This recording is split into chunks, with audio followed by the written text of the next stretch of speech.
from the University of La Verne. This is Foothill Community News. Hello, I'm Paulina Wortman. I'm Ariana Rodriguez, and this is Foothill Community News. Health insurance is in the news, and Californians may not like what they hear.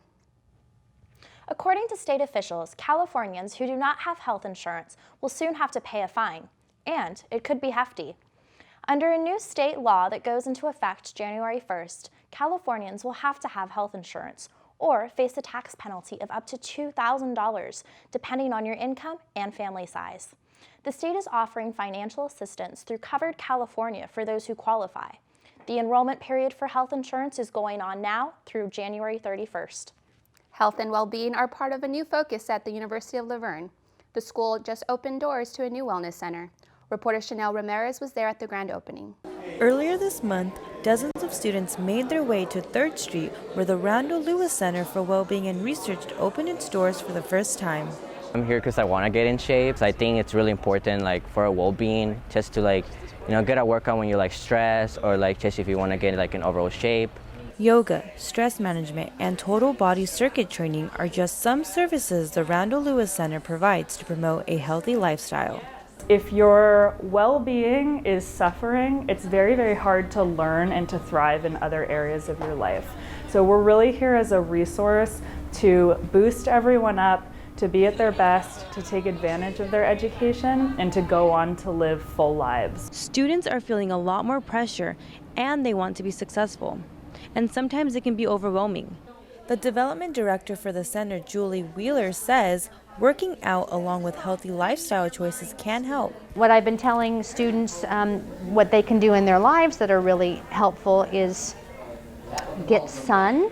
So if you get some sun, that helps alleviate mood issues, get exercise, and avoid fried foods. The center also offers healthy food options for students on the go. We have an incredible new food option in the center with vegan and gluten-free grab-and-go meals, which is very exciting as well. Senior Mayan Gutierrez likes the convenience of the center. She says it will make it easier to get a workout between classes. I don't have the time in my schedule to register for a yoga or a Pilates class, and so just to know that there's options here for me throughout the week, I definitely am excited and plan on using that. The Randall Lewis Center for Wellbeing and Research is one small step to creating lifelong changes towards greater well-being. For Foothill Community News, I'm Chanel Ramirez. A candlelight vigil shines a light on the issue of domestic violence. Reporter Christine Insigne was on hand and brings us the story. On a Thursday night, families from all over Pomona gathered at the House of Ruth for a candlelight vigil to honor those who have lost their lives to domestic violence and to hear the stories of those who have survived. My ex came in and held me and my children hostage, 6 to 8 hours. Each year, 10 million men and women in the U.S. are victims of domestic violence. According to the Washington Post, almost half the women who were murdered within the past decade were killed by a current or former intimate partner. Domestic violence survivor Eliza Castanon was abused by her husband for 22 years before she found the courage to leave. I learned to let him basically do whatever he wanted to, because he would use his own death as a weapon against me, that he would kill himself, that he would, that his blood would be on my hands, that kind of stuff. House of Ruth holds events like the Candlelight Vigil to show victims of domestic violence that there is a light of hope at the end of this dark tunnel. All they need to do is take the first step to getting help. There's so many people who will never even ask for help or even break their silence to ask for help. So that's the first step. That's success right there. And something about domestic violence, something about the way that we are, the victims, we can let people treat us as crappy as ever. Eliza turned to House of Ruth when she hit rock bottom and left her husband. They provided her with the necessary supplies to get her family back on their feet.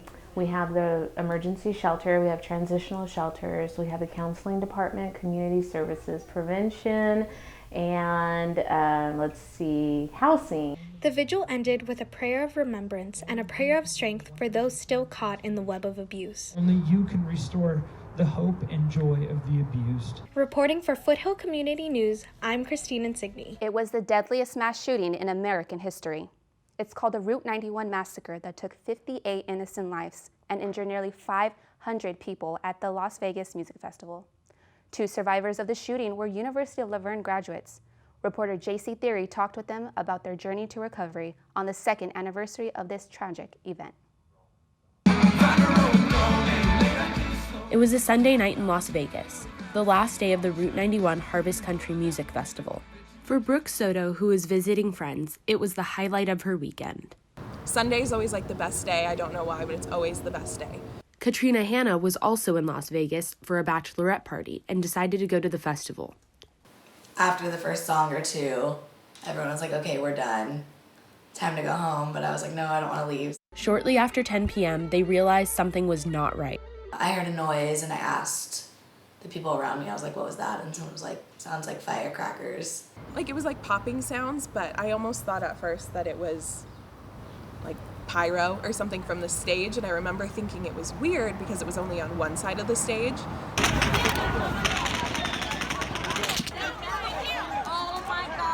For at least 10 minutes, gunfire coming from a window of the Mandalay Bay Hotel rained down onto the crowd below. Brooke hid herself under the boots of someone laying in front of her. My first thought was, I have nothing around me to protect myself, so I kind of put like my head underneath her boots, like in that gap, because I was like, that's the strongest thing that's around me, I might as well do what I can. Katrina was not as lucky. When I fell to the ground, like really quickly on before anyone realized what was happening. I have 2 holes, so we think I was shot in my neck and my shoulder. The bullets injured Katrina's spinal cord, affecting her ability to walk. I was in Vegas in the hospital for 17 days, and I was intubated for about 14 of them. Both Katrina and Brooke are in the process of healing, but their road to recovery looks different. Brooke's focus has been on her emotional healing. I mean, like, every aspect of my life is different. I don't like to be in big crowds. I don't like to be in places where I feel like I can't get out, because like getting out of the situation I was in was truly like life or death. Therapist April Pratt has treated many of the people who were survivors of the Route 91 shooting. Although she isn't Brooke's therapist, she says Brooke's response to the trauma is expected. Experiencing a shooting or something that severe, hypervigilant, looking around, always wondering if their surroundings are safe. Loud noises are going to cause them to totally react. Brooke saw a therapist up until recently to help work through the trauma of the experience. In order to get to the healing part, you have to acknowledge what happened. And I don't usually like to talk about what happened. I don't like to give a lot of details because then I have to relive it. So part of going to therapy is helping me come to terms with it and know that this has changed my life. The more you can talk about it, you're helping your brain process it. So you don't want to just avoid and pretend it never happened. You want to be able to talk about it to somebody safe. After 17 days in the hospital in Las Vegas, Katrina came back home to California. But still ahead of her were weeks of treatment to learn how to walk again. It started slow, but Don't start running now. as time went on, I was able to get stronger and stronger, and it'd be a big deal, like being able to sit up in my wheelchair and then be able to get out of the wheelchair and use the walker, use the cane. The entire first year was more just like, I knew what happened and everything, but I was more focusing on my physical healing. In the midst of her recovery, Katrina graduated from the University of La Verne. Katrina Eliandra Hanna. Since the shooting, Brooke has begun graduate school, but like many survivors, she still holds guilt. I feel guilty because, like, here I am, and somebody else isn't. I still talk about it with my friends that were there. I think that's one of the healthiest relationships that I have, is being able to do that and like relive it with those people because we feel safe. Despite the tragic experience of that night, both women say they are optimistic about life. I really want to be around those like I love and love me just all the time. Even like in the worst moment of your life, there is still like love, and I think that that's more important and that's more powerful. Reporting for Foothill Community News, I'm JC Theory. When we come back, we take a trip south to Little Italy. And a look at the University of La Verne's first female kicker. Stay with us. This is Foothill Community News.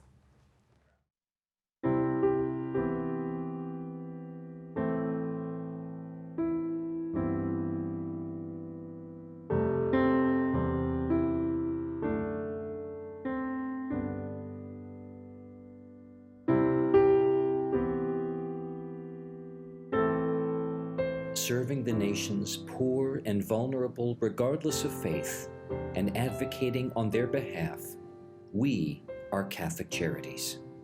The city of San Pedro embraced its Italian heritage with the official establishment of a new historic district.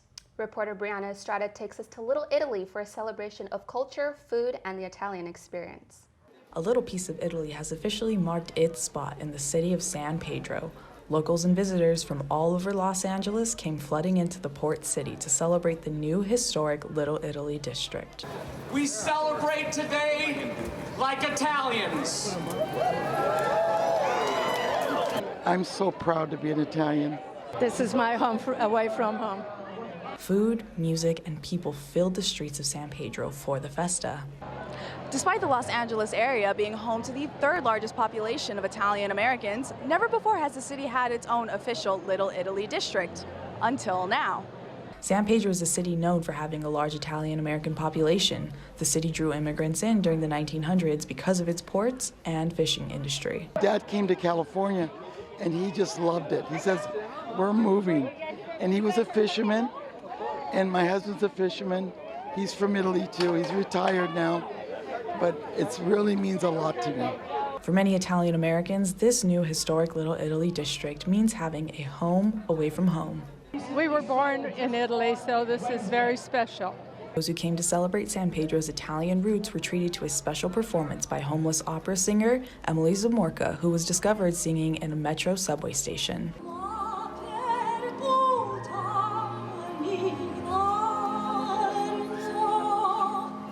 And to anyone thinking about visiting, the residents of San Pedro have a message for you. Forever. Anyone that wants to come to San Pedro will be welcome with open arms, that's for sure.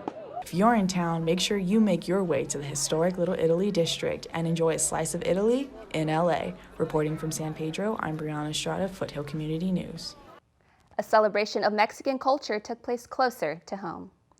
The Dia de los Muertos, or Day of the Dead festival in Claremont, brought out families and friends who pay tribute to their departed loved ones.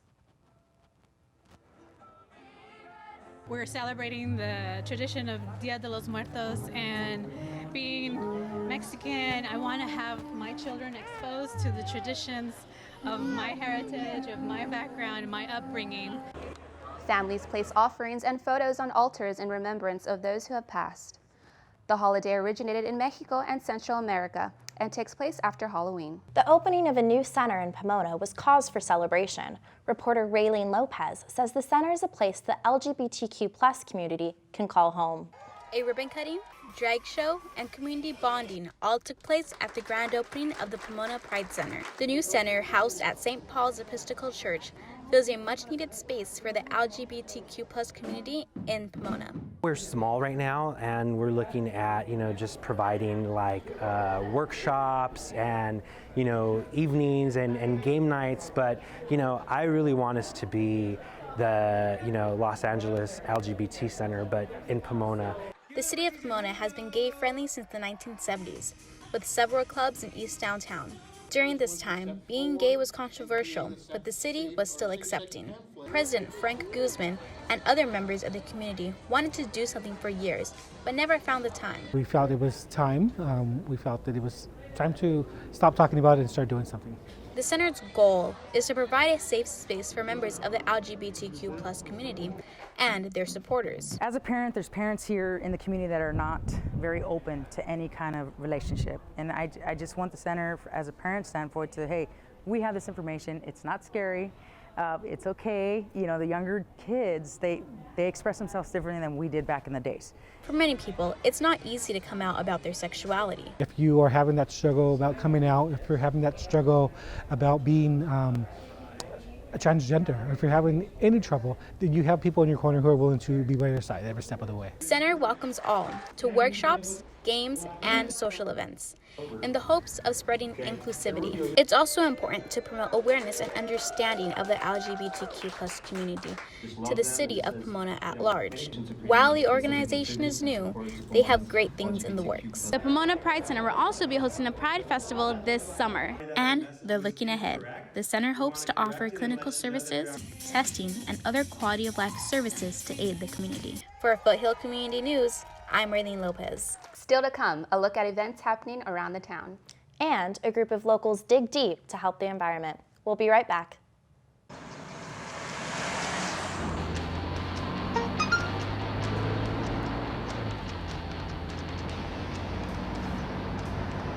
The average text takes your eyes off the road for nearly 5 seconds.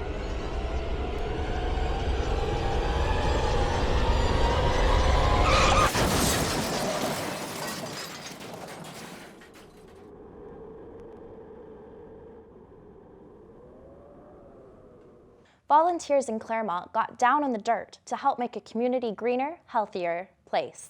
Reporter Stephanie Joseph has the story. Volunteers put on their gloves and grabbed their shovels to help plant trees around the city. The community partnered up with the Sustainable Claremont organization to restore trees removed in recent years due to drought conditions. After a short lesson on what to do, the volunteers were split up into groups and went around the city planting the trees in different places. Experience of everyone gathering together and everyone wants to do good and give back to the community, because we're planting trees, we're giving back.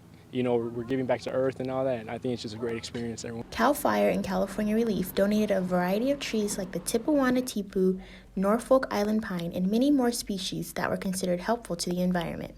Trees that are being planted today were chosen because of the benefits that they will provide, like providing shade and clearing pollutants. Sustainable Claremont Chair Dick Haskell says he's seen a lot of new infestations of pets that take advantage of the drought and add stress on the trees, which caused the loss of so many. Well, it's been tough, the drought, the recent 5 to 6 year drought. Plus, it seems that climate change has given rise to pests moving from the south towards the north as temperature changes a little bit. A total of 70 trees are planted at this event, and over 1,000 are planted every year. By continuing efforts like this, the community hopes the city will be back in good shape. Come out, get involved, plant some trees. You'll be able to drive by that tree and see it grow and flourish, and it's really kind of an awesome experience. For Foothill Community News, I'm Stephanie Joseph.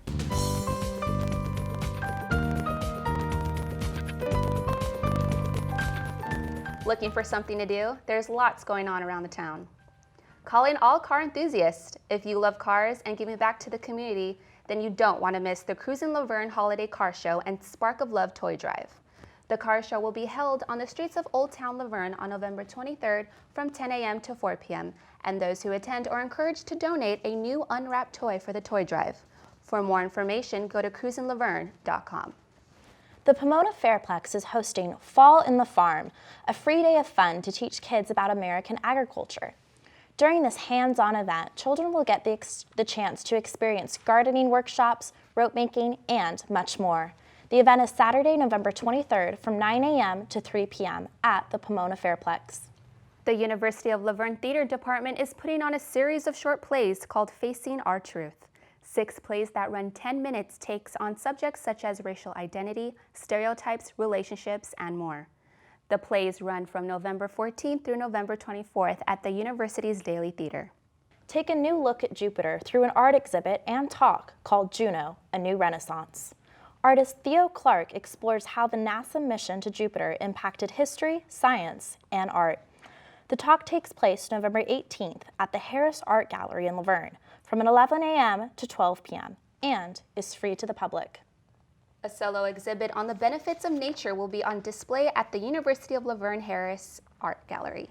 The exhibit, called Nature's Essence, opens on November 19th with a reception from 6 to 8 p.m. with the artist Brooke Arufo. The exhibit will run until January 31st. Admission is free and open to the public. That does it for Around the Town. Coming up, settle up and let's ride. A local rodeo keeps Western traditions alive. We'll also have local sports scores and more when we come back. You're watching Foothill Community News. Up, college is hard. Down, those books are heavy. My sport is football, but my passion is education. So every year I take promising high schoolers on a college tour to show them that higher education means a brighter future. My name is Nnamdi Asamoah. I don't just wear the shirt, I live it. You can be a reader, tutor, or mentor too. Take the pledge at liveunited.org/volunteer. Do you wear this? All right, you ready for some baseball trivia? Let's do it. What year produced the most no-hit games in the big leagues? 7 no-hitters in 1990. Wow, that's right. Now a question that's not trivial. How many children will witness bullying this year? Huh. The answer? 3 out of 4. 75%? That's Wow. right. How many of them will say something? Kids want to help, but don't know how. Teach them how to stop bullying and be more than a bystander at stopbullying.gov.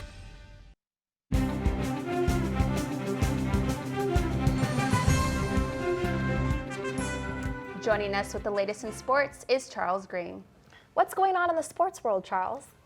Well, I have the latest scores from our local teams, but first, reporter Christopher Livingston caught up with a young athlete who is making history on the University of Laverne football team. Here's his story.